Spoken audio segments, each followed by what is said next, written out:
تحية طيبة للمتابعين.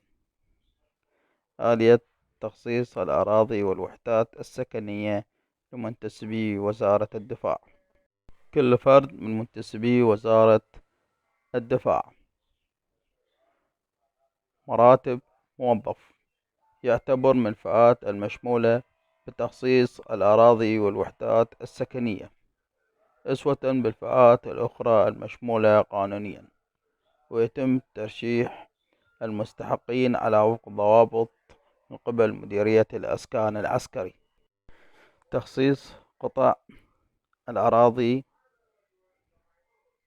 للمستحقين مباشرة من قبل قسم الأراضي في مديرية الإسكان العسكري إلى دوائر البلدية في المحافظات، وزودهم بأسماء المستحقين لغرض تزويد منتسبين بالتسلسل التخصيص، وعندما توزيع تزويد مديرية الإسكان العسكري برقم القطعة والمقاطعة للمساحة التي تم تخصيصها للمستفادين.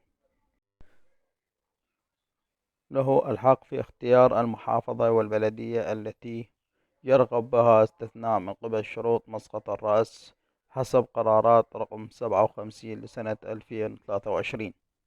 ما يتعلق بالضوابط فهي مسؤولية الجميع: بناء المساكن للضباط والمراتب.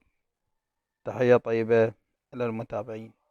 لا تنسى الاشتراك بالقناة وتفعيل الجرس حتى يصلك كل ما جديد من الأخبار.